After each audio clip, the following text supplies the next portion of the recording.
Ya, di ruang sidang yang memanas bak bara, sengketa ijazah Jokowi kembali menggema. Ketua Majelis Komisi Informasi Pusat mencecar KPU Solo tanpa jeda soal pemusnahan salinan dokumen yang kini jadi sumber tanda tanya.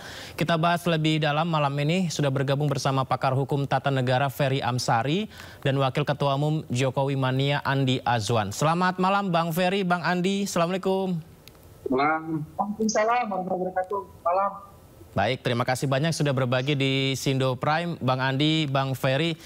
Pertama saya mungkin begini ke Bang Andi, karena informasi dari sidang KIP ini ya Bang Andi, akhirnya nggak sedikit, ya saya bisa bilang banyak yang akhirnya mempertanyakan lagi nih Bang Andi mengenai ijazahnya ini seperti apa kejelasannya, ada tidaknya begitu. Nah ini seperti apa penjelasannya Bang Andi ketika seolah-olah KIP ini mempertanyakan mengenai ijazah yang sepertinya mulai menimbulkan keraguan dari jawaban-jawabannya Bang Andi? Ya, menurut saya kalau ijazah asli itu kan ada di Polda Metro. Oke. Dan ini kan sudah juga diperlihatkan di beberapa orang, ya. Termasuk wartawan diperlihatkan di rumah beliau, termasuk kabar reskrim juga diperlihatkan, ya. Dan Polda Metro Jaya penyidik juga diperlihatkan. Kalau kita lihat di sini yang di KPU Surakarta ini kan menurut mereka kan 3 tahun ya, 1 tahun masa aktif, 2 tahun inaktif. Menurut peraturan yang mereka yakini ya. Nah kalau kita lihat ini juga masalahnya kan cuma administrasi, tidak masalah yang krusialnya itu di pengadilan itu sendiri yang nanti akan diperlihatkan di pengadilan ijazah asli beliau berdikut juga dengan bukti-bukti yang ada ketika beliau berkuliah di UGM. Ya. Jadi hal itu tidak perlu dikait-kaitkan lagi dengan ijazah asli beliau, karena ijazah asli beliau itu ada di Polda Metro Jaya. Oke. Tentang penyampaian terjadi di KPU itu adalah persoalan yang bersifatnya administratif. Begitu Mas. Kalau yang soal pemusnahan arsip berkas ijazah Pak Jokowi itu yang harusnya 5 tahun, tapi ini setahun udah dimusnahkan, termasuk hanya sekedar administrasi saja juga, Bang Andi? Ya kan tadi kan dikatakan oleh dari KPU itu kan 3 tahun, jadi bukan 5 tahun. 1 tahun aktif, 2 tahun inaktif, gitu ya. Itu karena wewenang dari mereka, dari KPU Surakarta. Tidak ada yang namanya intervensi apapun ya, apalagi dari pihak kita, dari pihak Pak Jokowi itu tidak ada sama sekali. Nah itu berkaitan itu semua dengan administrasi begitu. Begitu. Baik, kalau begitu Bang Ferry, izin saya ingin butuh wawasan yang lebih lengkap jelas tentang aturannya. Sebenarnya gimana ya Bang Ferry ya, KPU ketika mendapat salinan ijazah tersebut, apakah memang 1 tahun boleh dimusnahkan atau memang aturannya itu ada waktunya 3 sampai 5 tahun, Bang Ferry? Ya. Kalau kita berpedoman kepada PKPU 17 ya, kan ada ketentuan pasal 3, pasal 6 ya, sebuah dokumen yang kemudian bisa dimusnahkan itu kan ada beberapa pertimbangan. Salah satu pertimbangan pemusnahan itu kalau tidak dilarang oleh undang-undang. Undang-undang kan melarang harus 5 tahun ya, jadi ya harus 5 tahun. Kedua, kalau seandainya dokumen itu tidak berkaitan dengan persoalan hukum.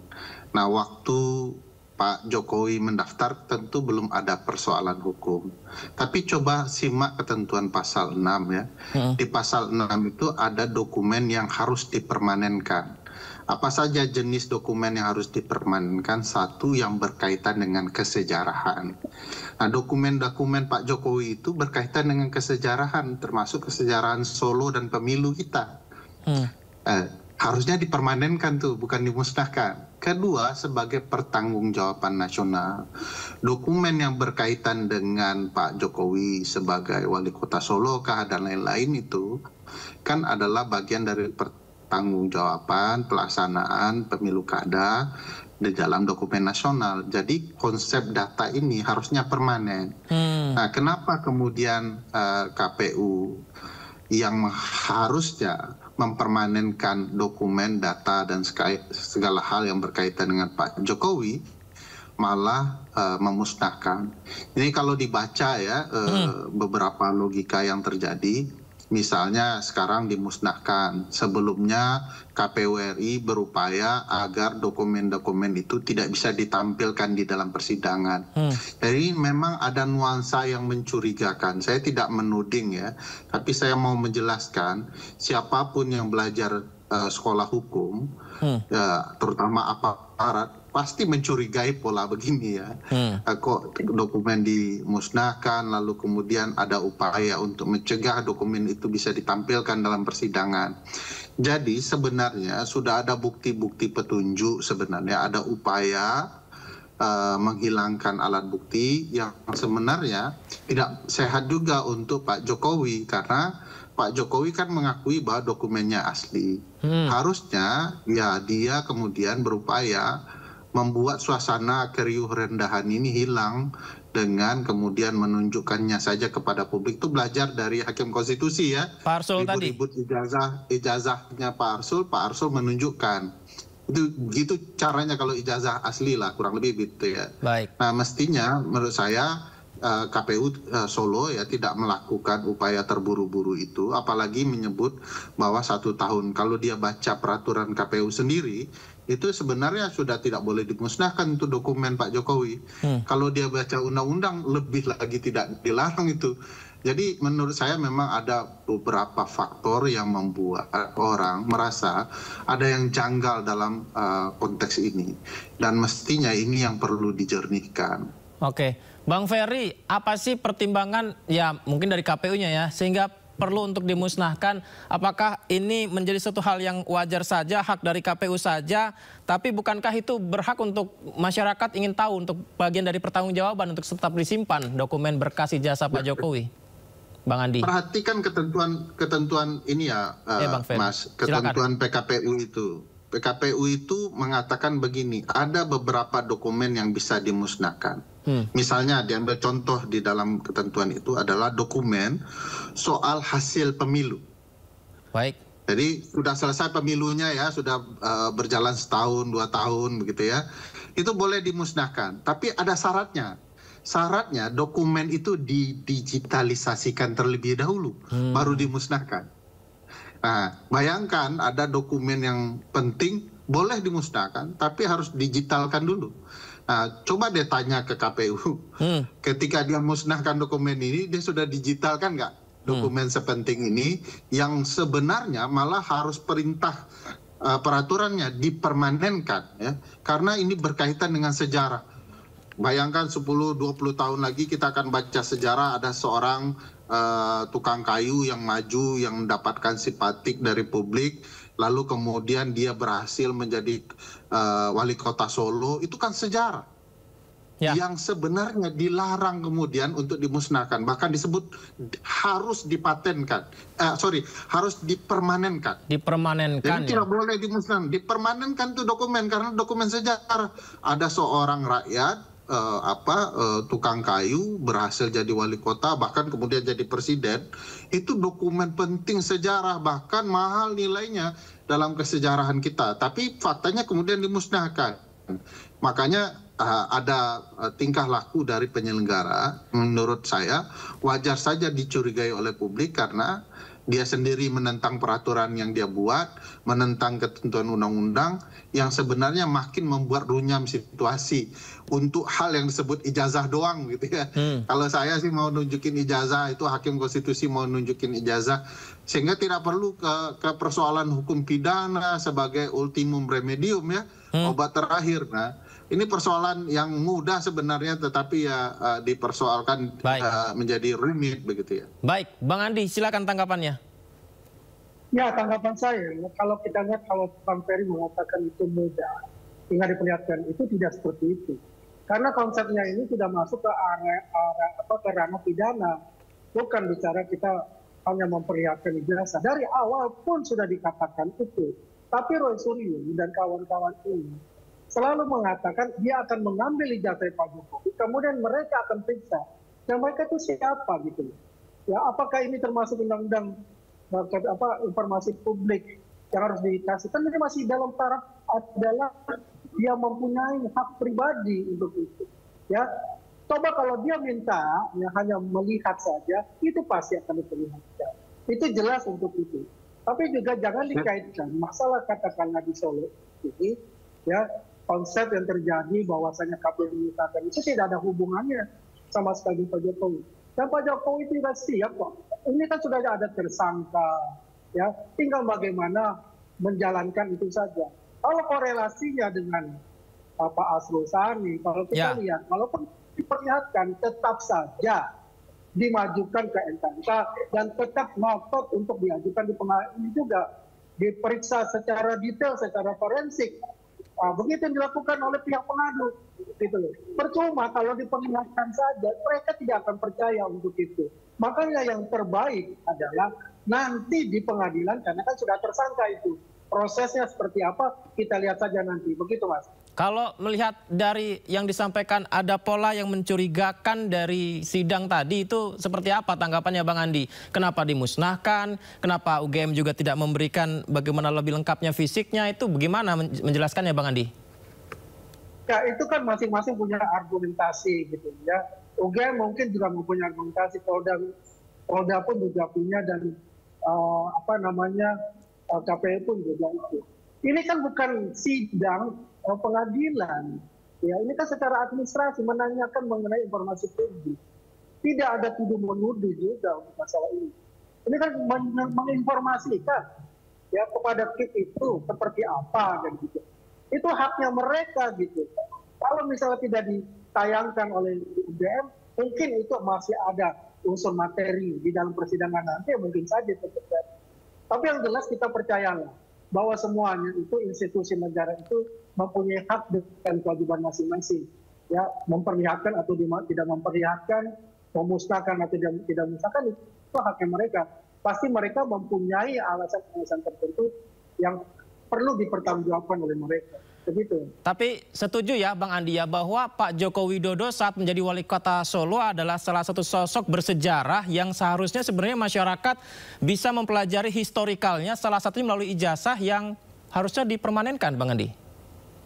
Yes, bukan hanya Pak Jokowi saja sebagai wali kota. Kalau mau dipermanenkan keseluruhan harus dipermanenkan. Kalau itu dikatakan untuk dipermanenkan, ya. Kalau case-nya ini kan hanya Pak Jokowi karena ada permasalahan hukum, itulah yang diungkit-ungkit, dicari celah-celah ya oleh para ya pembenci-pembenci itulah ya yang mengungkit-ungkit masalah ijazah itu. Kalau misalnya tidak ada hal itu, apakah akan dilaksanakan seperti ini? Pasti tidak ada. Tapi ada sisi baiknya juga. Artinya begini, artinya KPU nah ini akan lebih fair bagaimana menangani arsip-arsip itu ke depan nantinya, ya akan digitalisasi dan sebagainya. Ini ada pembelajaran bagus juga. Tapi yang jelas ya buat kita ini adalah sesuatu yang memang ya KPU bertanggung jawab secara administrasi untuk itu. Tidak ada hubungannya dengan Pak Jokowi. Hubungannya Pak Jokowi nanti itu adalah di persidangan setelah tersangka ini dinaikkan statusnya menjadi terdakwa misalnya. Begitu. Bang Ferry silakan tanggapannya.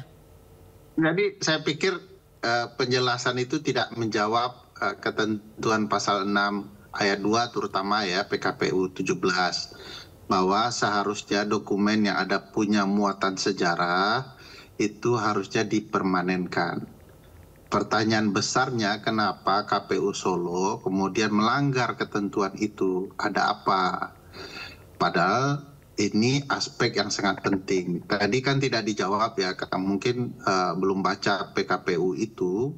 Yang perlu dilihat bahwa Komisi Informasi kan mempertanyakan kenapa dokumen sepenting ini retensinya terlalu cepat.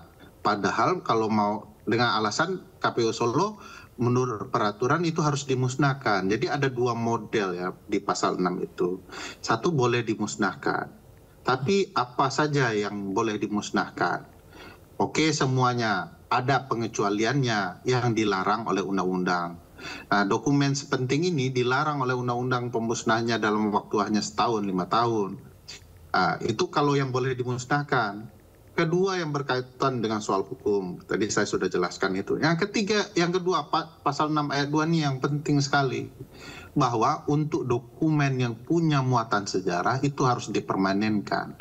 Nah ini tidak dijawab oleh KPU Solo, tidak dijelaskan di dalam persidangan, tidak dipahami oleh Bang Andi, tidak dipahami oleh banyak pihak. Saya menyarankan memang bukan persoalan hukum pidana lagi di Komisi Informasi. Ada prosedur yang kemudian dilabrak oleh KPU Solo. Tidak sehat cara-caranya, menambah kemudian keributan baru, orang menimbulkan tanda tanya. Sesuatu yang dipermanenkan kok harus dimusnahkan. Ya. Nah ini yang kemudian jadi tanda tanya besar. Kalau KPU Solo melabrak apa yang ditentukan oleh PKPU dan undang-undang sendiri. Ya wajar dia dipertanyakan di persidangan itu. Apa argumentasinya? Kalau dia mengatakan itu harus dimusnahkan 1 tahun, dokumen apa itu yang harus dimusnahkan 1 tahun? Sepenting itu dokumen Pak Jokowi kok dimusnahkan? Bahkan dokumen substantif saya sudah ceritakan tadi, hasil pemilu, data pemilu dan segala macam itu boleh dimusnahkan. Bayangkan tuh hasil penentu kemenangan itu dimusnahkan, boleh asal digitalisasi. Nah sekarang taruhlah ya dokumen Pak Jokowi ini bagian yang boleh dimusnahkan, anggap dia sebagai dokumen substantif hasil pemilu. Ya. Pertanyaan besarnya, ada dokumen digitalisasinya nggak? Karena itu perintah PKPU. Nah, kalau seandainya itu ada, dia akan sampaikan di dalam persidangan tadi bahwa memang kami musnahkan, tapi sudah kami digitalisasi. Nah, bayangkan sudah dimusnahkan, tidak digitalisasikan. Ada apa? Itu pertanyaannya, bukti petunjuknya. Kita sedang tidak main tuduh-tuduhan, tapi membuat saya heran juga. Hal yang sepele kok dibuat rumit begitu ya. Sesuatu yang bisa dipertontonkan segera kok mau dicari-cari, seolah-olah pidana itu adalah sesuatu yang penting dalam konteks ijazah ini. Ini adalah proses administrasi. Orang boleh bertanya dokumen, orang boleh mempertanyakan dokumen. Masa mempertanyakan dokumen pemimpinnya tidak boleh? Dari mana itu konsepnya? Kalau kita mempertanyakan dokumen pemimpin kita, ditunjukkan, selesai persoalan. Jadi ini bukan soal, oh ini gaya meminta, bukan begitu. Publik itu punya hak ya terhadap data, informasi terhadap pemimpin-pemimpinnya. Itu konsep bernegaranya, itu konsep keterbukaannya. Nah, jadi bagi saya memang janggal nih KPU Solo ya. Tapi kalaupun ini sebagai drama, gimmick dan segala macam, bagi saya mengesalkan saja hal-hal yang seperti ini berlarut-larut ya, kayak nggak ada urusan negara ini. Kecuali ya memang ada orang yang membuat ini berlarut-larut, dibuat repot, padahal sebenarnya ini sederhana. Ketentuan undang-undang dilanggar dianggap wajar. Ketentuan undang-undang ditabrak dianggap wajar. Ini PKPU sendiri yang dilabrak dianggap wajar. Jadi bagi saya sedang ada nuansa yang tidak sehat yang dipertontonkan, yang sebenarnya malah menunjukkan ketidakprofesionalan penyelenggara pemilu. Baik, Bang Andi silakan Bang tanggapannya. Ya, kalau menurut ahli tata negara Bang Ferry ini ya, itu kan menurut persepsinya beliau. Ya. Kan kalau kita lihat ini kan ada aspek-aspek politisnya, bukan masalah administrasi saja di sini. Ya, yang meminta itu siapa ya kan? Yang kita juga lihat ini kan 2000 berapa? 2005, 20 tahun sudah. Baru ini dipersoalkan seperti ini. Apakah dulu dahulunya itu sudah ada? Itu kan tidak ada juga. Kalau dipertanyakan oleh Fakih dengan KPU Solo itu, mana dia punya katakanlah yang digitalisasi, ya saya yakin juga mungkin pada saat itu mereka tidak berpikiran seperti itu. Nah itu saya katakan tadi, ini ada pembelajaran buat KPU ke depan, ya. Tapi bagi pihak kita, ya itu tidak masalah mau bicara seperti apa, karena kita tidak ada urgensi atau intervensi di dalam itu. Yang kita konsentrasikan sekarang, tapi kita perlu ketahui juga. Ya, ijazah Pak Jokowi, salinan ijazah yang dilegalisir, itu kan ada. Dan itu diberikan kepada siapa? Kepada Bonato yang pada meminta pada saat itu. Pihak sebelah itu. Kan diberikan kepada itu. Artinya tidak semua bahwa itu dimusnahkan. Karena semuanya ada di situ. Nah, pertanyaan saya tadi, yang dimusnahkan itu apa yang dimusnahkan? Karena dari ijazah yang dilegalisir itu sudah ada gitu, dan diberikan kepada pihak sebelah itu. Yang jadikan mereka bahwa ini adalah barang bukti baru. Yang nyata-nyata bahwa itu menguatkan sendiri bahwa ijazahnya Pak Jokowi itu asli dan ijazahnya Pak Jokowi itu ada untuk itu. Makanya kita ini berkonsentrasi hanya kepada bagaimana penyelesaian hukumnya itu nanti ke depan. Karena sudah ada tersangka itu, kita menunggu dari pihak mereka bagaimana ini kelanjutannya, dan pihak penyidik bagaimana menyelesaikan perkara ini bisa menjadi P21, apakah perlu mereka ditahan atau tidak ditahan, dan dilimpahkan segera kepada pihak kejaksaan, karena ini sudah masuk ranahnya ranah pidana untuk itu. Kita tidak bicara lagi masalah administrasi di sini. Begitu, Mas. Berarti Bang Andi, masyarakat memang setuju berhak untuk mengetahui dokumen pemimpinnya asal dengan cara yang tepat, begitu Bang Andi? Betul. Semua itu mesti kan ada aturan-aturan juga. Jangan sekonyong-konyong merasa bahwa saya adalah seorang yang mewakili warga negara Indonesia ya, dan meminta dengan paksa. Kan nggak bisa. Bisa lah misalnya bersurat gitu.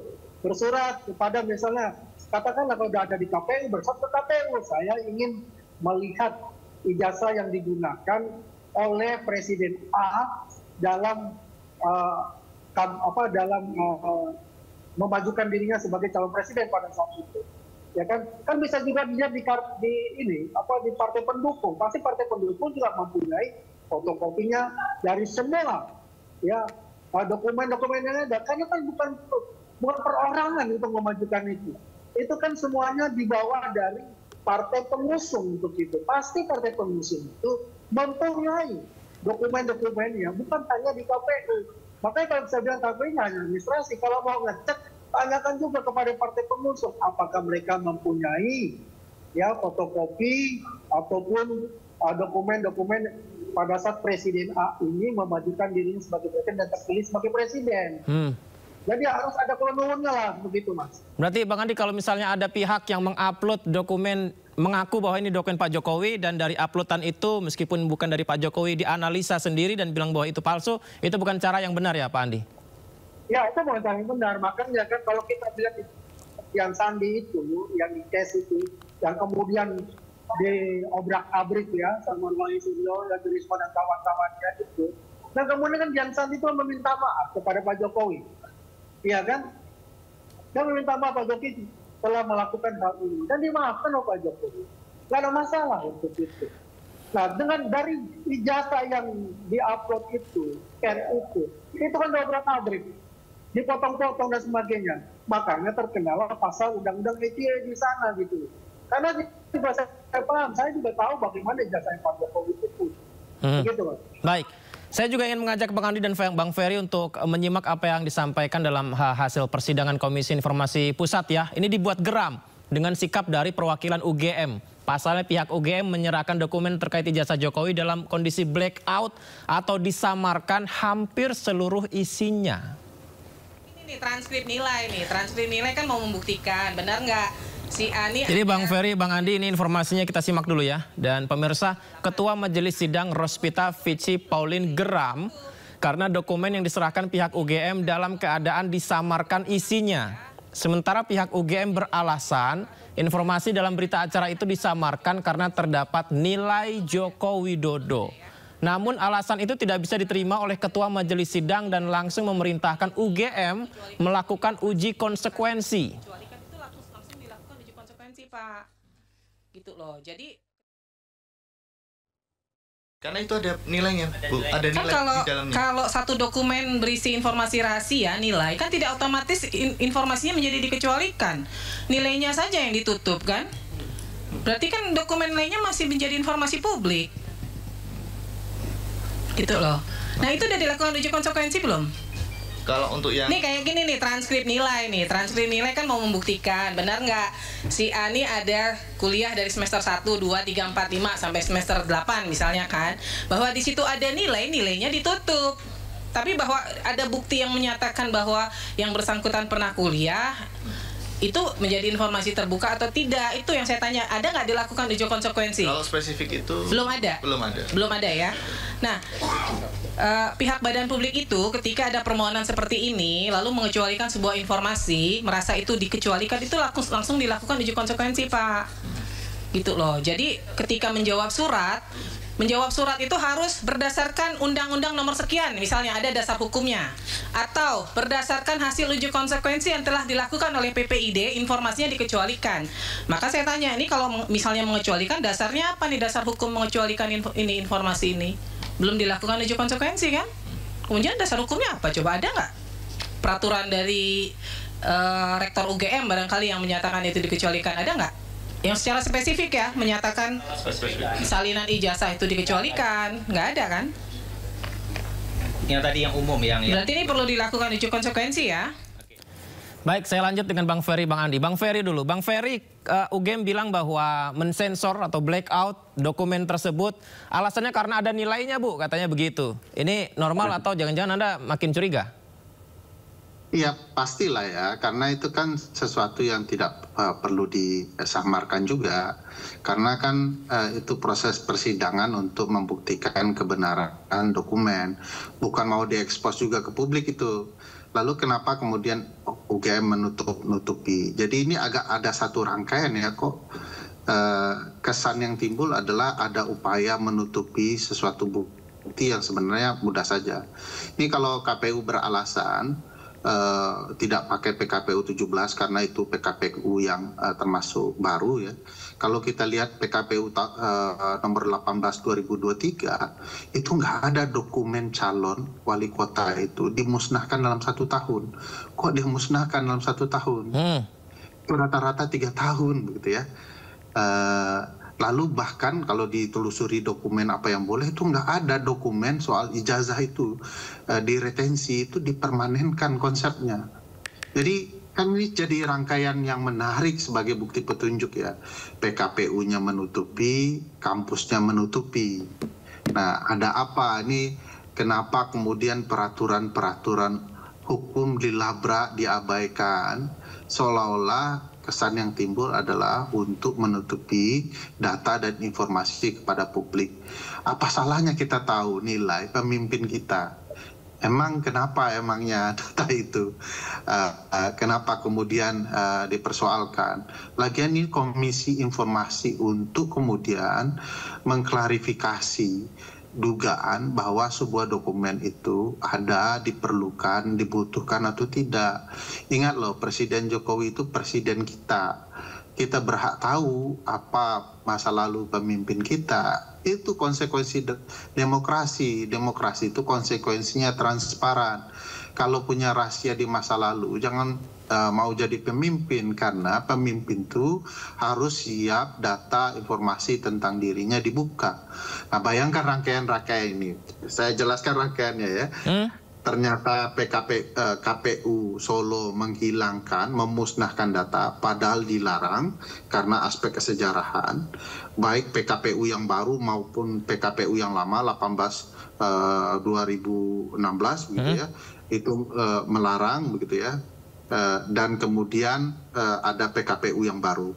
Ini melarang, melawan hukum, melakukan pemusnahan tanpa sebab gitu ya. Kedua, KPU RI itu berupaya mengeluarkan kebijakan agar kemudian seluruh dokumen tidak boleh dipertontonkan dalam persidangan. Padahal ini baru dibuat nih kebijakannya. Padahal kita tahu di dalam negara hukum peradilan itu bisa memerintahkan apa saja untuk menemukan kebenaran dan keadilan. Nah, KPU RI-nya berencana ini melarang seluruh bawahannya menutupi itu. Nah, kan ada proses kesinambungan ceritanya. Bang Ferry, maaf saya potong. Bang Ferry, kalau polisi kan sudah ini Bang Ferry, kalau polisi yang sudah menunjukkan bahwa berkas ini asli, dokumen ijazah ini asli beberapa bulan yang lalu itu gimana Bang Ferry? Mas, penentuan dokumen asli palsu di dalam konteks perkara hukum seperti ini kan pengadilan begitu ya yang menentukan. Polisi boleh saja menduga, tetapi dia kan harus perhatikan ya, segala peristiwa ini punya bukti petunjuk agar ini perlu ditindaklanjuti. Ada proses di KPU tadi di Solo, ada KPU RI, kurang curiga apalagi sekarang UGM sendiri malah kemudian menyamarkan ya, supaya orang tidak bisa melihat apakah terpenuhi atau tidak nilai-nilainya, supaya syarat kelulusan ada. Nah ini yang mau dilihat orang. Bagi saya ini janggal ya, patut dipertanyakan. Walaupun sebenarnya tidak boleh dibuat larut ini ya, bertele berputar seperti ini. Tapi sekali lagi ini sebuah rangkaian yang menarik untuk menjelaskan bahwa ada problematika serius di perkara ini. Baik, Bang Andi, dugaan bahwa ini menjadi satu rangkaian untuk menutupi sesuatu. Bagaimana membantahnya, Bang Andi? Ya, kalau orang yang memang ya di pihak sebelah itu selalu melakukan hal seperti ini. Semua pun juga, negara juga pasti akan dikatakan seperti itu. Ya. Pasti kan UGM mempunyai alasan-alasan tertentu kenapa disamakan dan sebagainya. Ya kan, apakah ada izin dari misalnya dari rektor atau apa, petinggi-petinggi dari UGM itu sendiri. Itulah haknya UGM untuk menentukan itu. Ya kita kembali saja, pakai semua kecurigaan-kecurigaan itu pasti akan ditimbulkan. Dan kita sudah paham untuk itu. Makanya kita ini kan selalu berpatokan kepada hukum sendiri. Ya, uji konsekuensi yang dikatakan silakan aja, tapi uji dari laboratorium Bareskrim itu sudah menentukan bahwa ijazah itu asli dan identik untuk itu.